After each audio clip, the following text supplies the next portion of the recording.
তাফসীর মাহফিল CHP।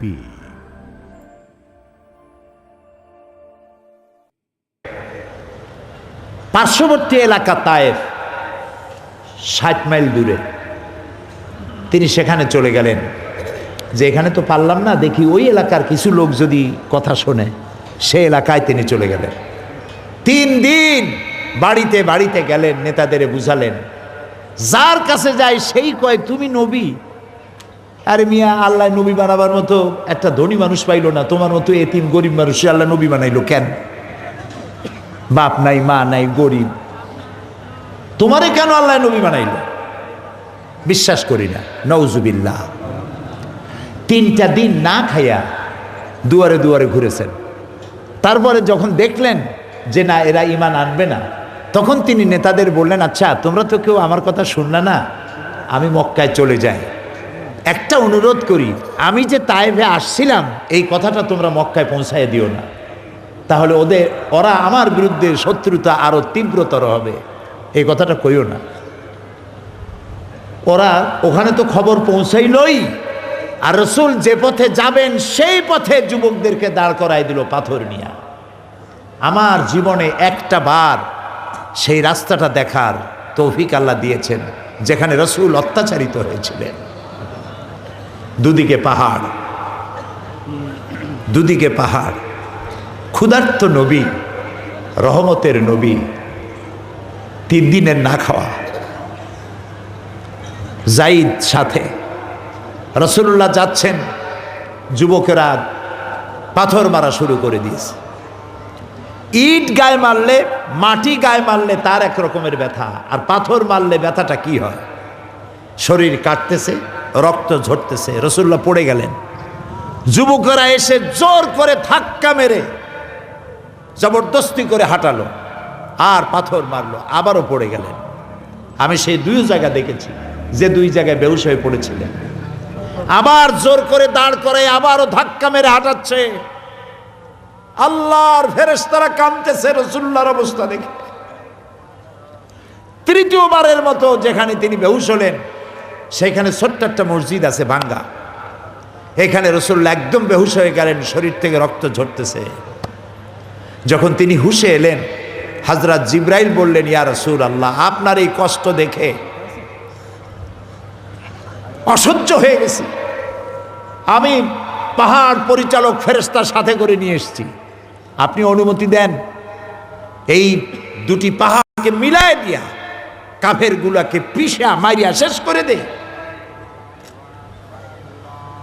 আল্লাহর নবী বলেন, জিবরাইল, আমি যদি হুকুম করি আর আমার হুকুম মতো পাহাড় চাপা দিয়া সবগুলি তায়েফের মানুষগুলি যদি সব মেরে ফেলে দাও, একটা কাফেরও যদি বেঁচে না থাকে, তাহলে আমি কার কানে পৌঁছাবো? লা ইলাহা ইল্লাল্লাহু মুহাম্মাদুর রাসূলুল্লাহ।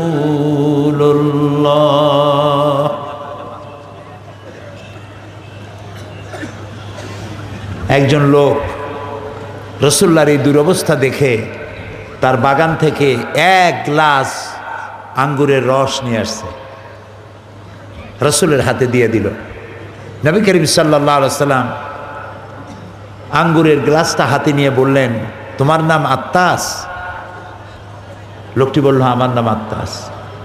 তোমার বাড়ি ইউনূস আলাইহিস সালামের গ্রামে, সেই এলাকায়? তিনি বললেন, হ্যাঁ। কিন্তু আপনি জানলেন কি করে আমার নাম আত্তাস এবং আমার বাড়ি ইউনূস আলাইহিস সালামের এলাকায়? রাসূলুল্লাহ বললেন, হযরত ইউনূস নবী, আমিও নবী, এক নবীর খবর আর এক নবীর কাছে থাকে। 1 গ্লাস শরবত খেয়ে রাসূলুল্লাহ হাত উত্তোলন করলেন আল্লাহর দরবারে।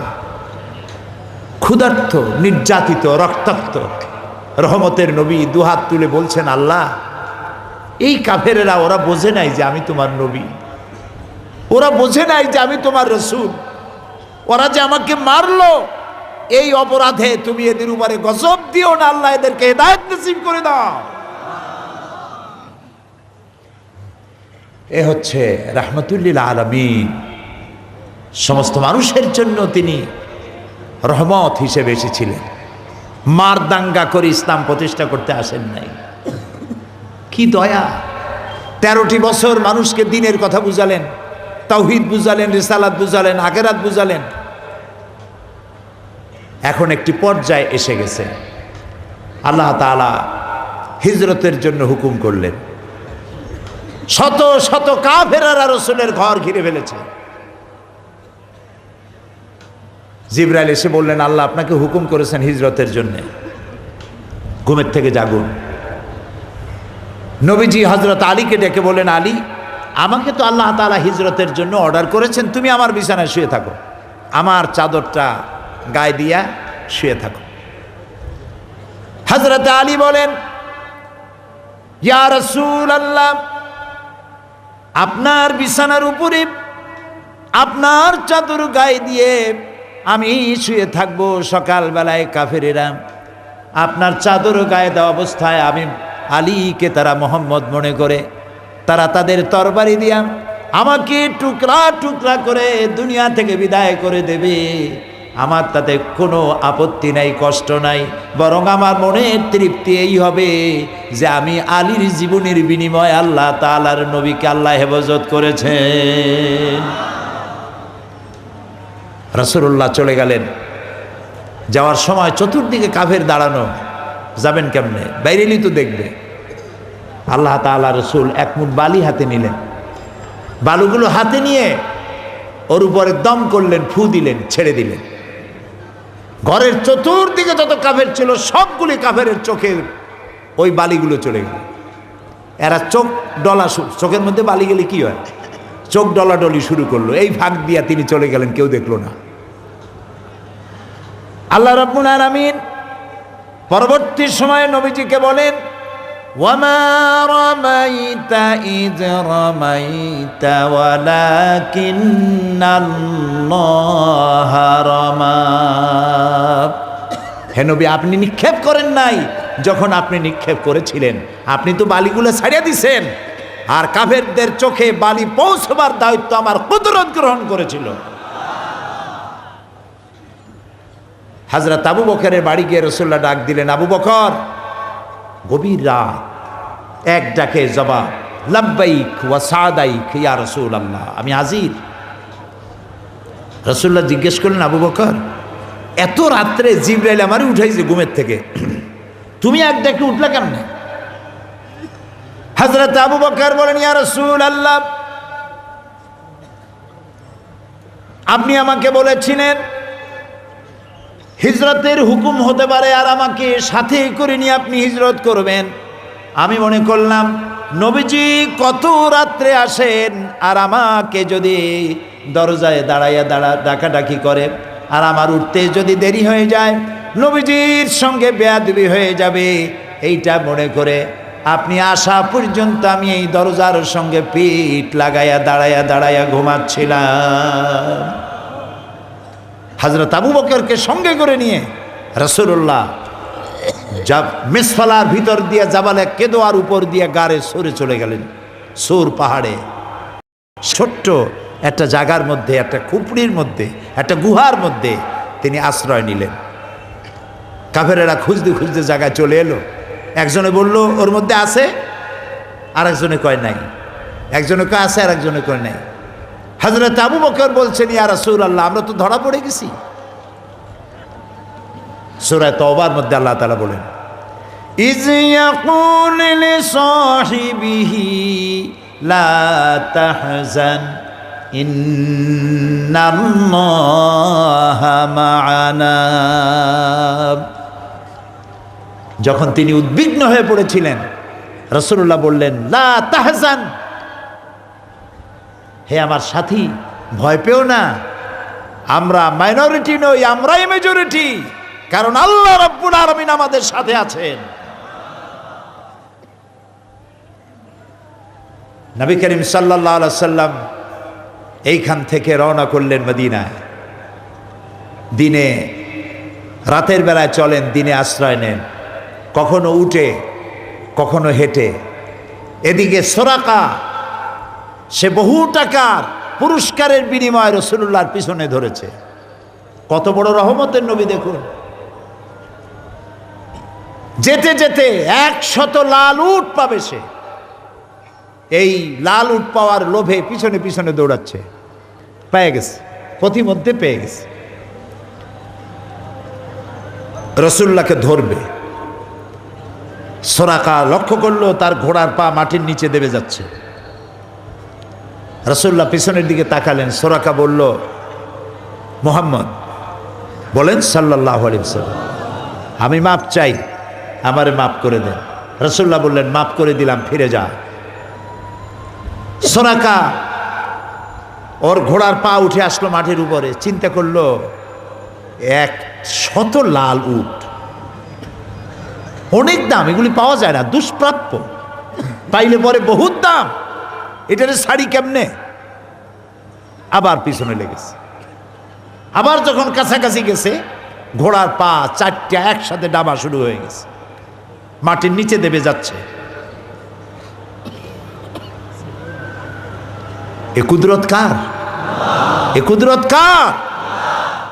আমার এবার মিশর সফরের সুযোগ হয়েছিল, জীবনেও মিশরে যাইনি, এই জীবনের প্রথম গত মে মাসে মিশর সফর করলাম। বহায়রায় কারুন দেখলাম। কারুনকে দিনের দাওয়াত দিলেন মুসা আলাইহিস সালাম, দাওয়াত তো মানলই না। অর্থকড়ি সম্পদ এত বেশি ছিল, 56,000 একর জমিনের উপরে ছিল তার সম্পত্তি, অর্থাৎ তার সম্পদ রাখার জায়গা। বহু সংখ্যক উট বহন করত তার সম্পদের রক্ষণের চাবি। সে তো মুসা আলাইহিস সালামের কথা মানলই না, আরো বিরোধিতা করলো, তার উপরে তোহমাত আনলো।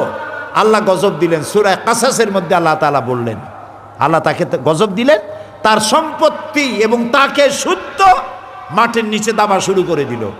আমি সেই বহারায় কারুনে গিয়ে দেখলাম 56,000 একর সম্পত্তি মাটির নিচে ডুবে এখন তা একটা সাগরের মতো হয়ে গেছে। এপারে দাঁড়ালে ওপার দেখা যায় না, ডাইনও দেখা যায় না, বায়ও দেখা যায় না, শুধু পানি আর পানি। আল্লাহ তাআলা বলছেন, কুল সিরু ফিল আরদ ফানজুরু কাইফা কানা আকিবাতুল মুকাজ্জিবিন, পৃথিবী ঘোরো আর দেখো মহাসত্যের অস্বীকারীদেরকে আমি কি পরিণতি করেছি, চাইয়া দেখে আসো। ফেরাউনরেও দেখছি, সেটা পরের কথা, পরে বলবো। ফেরাউনরে এত ওয়াজ করছি, ফেরাউনের আর কোরআন শরীফে ফেরাউনের এত ঘটনা, শয়তানটারও দেখে আসছি।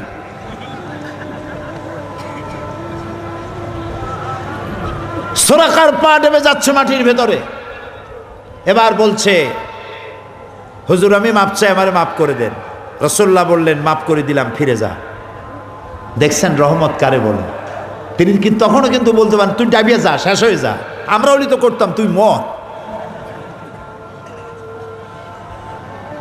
আবার সে উঠল, কিন্তু ফেরার পথে ফিরে যাচ্ছে, আবার চিন্তা করলো, হায় হায় 100 লালু কেমনে বিড়ি। আবারও গেছে, এইবার যাইয়া ধর্ম করতেছে। এবার ফেরা ওর সোরাকার উটের সমস্ত পা, ঘোড়ার পা, নিজের পা, ওর কমর পর্যন্ত ডাবে যাচ্ছে মাটির মধ্যে। এবার চিন্তা করলো, নির্ঘাত আমি মরে যাব। বলছে, আমি খুব ভুল করছি, আমারে মাফ করে দেন। রাসূলুল্লাহ এবার পেছনের দিকে ফিরে বললেন, সোরাকা এখনো তোর বিশ্বাস হয় না যে আমি আল্লাহর নবী? সুবহানাল্লাহ। সোরাকা বলছে, বিশ্বাস হয়, দিলাম মাফ করে, যা। উঠে আসলো উপরে। কত বড় খারাপ মানুষ চিন্তা করেন। এখন যখন তার পাওটাও সব উঠে গেল মাটির উপরে, সে এখন কয় কি, মুহাম্মদ সাল্লাল্লাহু আলাইহি ওয়াসাল্লাম, আচ্ছা আমি যে আপনারে দললাম না, এই যে ছাড়িয়ে দিয়ে এখন আমি বাড়ি যাই, আপনি আমারে দেবেন না কিছু? মানুষ কত খারাপ। এবার রসুলের চরিত্র দেখেন, রসুলের আখলাক দেখেন। রাসূলুল্লাহ বললেন, দেব। কি দেবেন? রাসূলুল্লাহ বললেন, আমি তোমারে পারস্য সম্রাটের মুকুট, তার হাতের কঙ্গন আমি তোমাকে পরায় দেব। সোরাকা মনে মনে ভাবলো যে এটা কত হইল, কোথায় পারস্য, কোথায় সৌদি আরব। উনি রাতের বেলায় একজন সাথে নিয়ে মদিনায় যাচ্ছেন, দিনের বেলায় গোপনে থাকেন, রাতের বেলায় পথ চলেন। কেমনি উনি পারস্য সম্রাটের মুকুট আমারে দেবে, কিছু দেবে না। আসল কথা হলো তাই। সে আর কথাটা তো কইল না, চলে গেল। নবী করিম সাল্লাল্লাহু আলাইহি সাল্লামের ইন্তেকালের পর, হযরত আবু বকরের ইন্তেকালের পর হযরত ওমর ক্ষমতায় আসলেন। হযরত ওমর ক্ষমতায় এসে তার সময় পারস্য বিজয় হলো, গনিমতের মাল এসে হযরত ওমরের সামনে স্তূপ হয়ে গিয়েছে। হযরত ওমর লক্ষ্য করলেন স্তূপের মধ্যে কি যেন চকমক করছে, ওটাকে উঠে আনতে বললেন। দেখা গেল পারস্য সম্রাটের মাথার মুকুট, হীরা মণিমুক্তা খচিত মাথার মুকুট। হযরত ওমর বললেন, কেউ যাও তো, সোরাকাকে ডেকে নিয়ে আসো। সোরাকা তখন বুড়া হয়ে গেছে, দাড়ি চুল পাইকে শেষ। সোরাকায় এলো। হযরত ওমর পারস্য সম্রাটের মুকুট হাতে নিয়ে দাঁড়ায় গেলেন, সোরাকার মাথায় পরালেন আর বললেন, সোরাকা, আল্লাহর নবীর ওয়াদা কখনো মিথ্যা হয় না। রাসূলুল্লাহ মদিনায় চলে গেলেন। মদিনায় গিয়ে এই যে কোরআন, এটার নাম কি? এই কোরআনের আইন তিনি চালু করলেন। চুরি বন্ধ হলো, ডাকাতি বন্ধ হলো, জেনাবে বিচার বন্ধ হলো, কিছু যুদ্ধ বিগ্রহ করা লাগলো।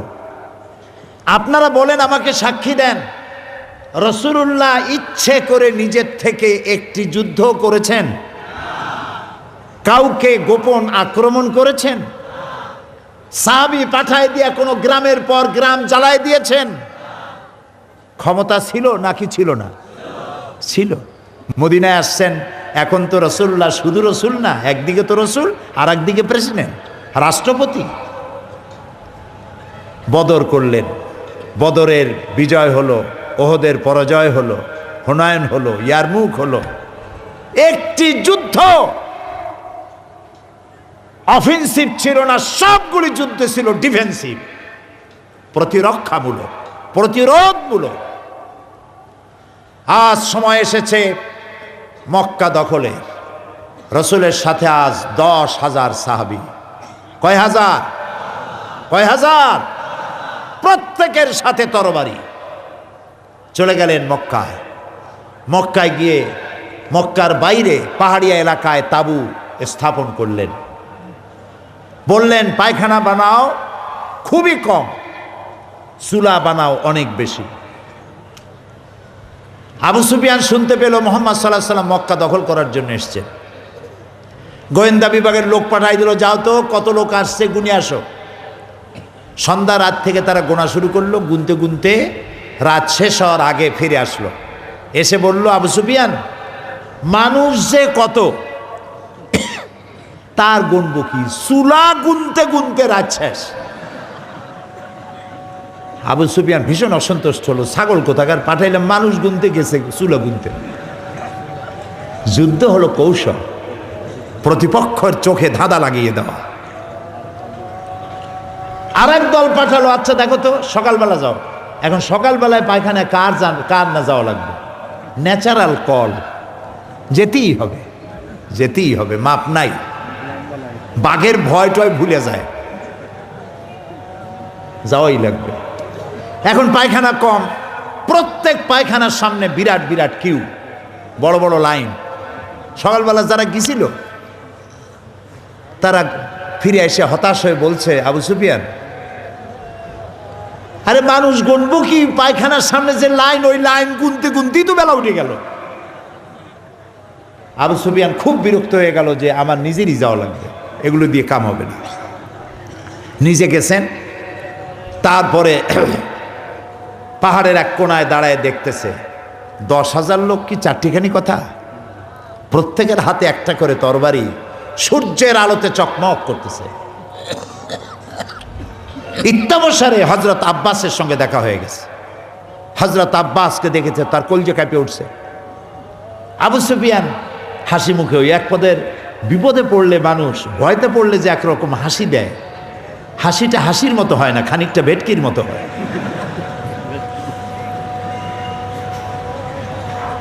কষ্টে হাসি।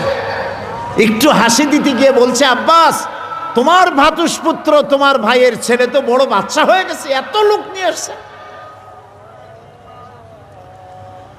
হযরত আব্বাস বলেন, আবু সুফিয়ান, তোমার চক্ষু তোমাকে প্রতারণা করতেছে, তোমার চোখ তোমার সাথে ধোঁকাবাজি করতেছে। তোমার চোখ দুটো ভালো করে ডলো, চোখ দুটি ভালো করে মোছো, তারপরে তাকিয়ে দেখো, এর নাম বাদশাহী নয়, এর নাম নবুয়ত। এর নাম যদি বাদশাহী হতো, এতক্ষণ তোমার দেহের উপরে তোমার কল্লা থাকার কথা ছিল না।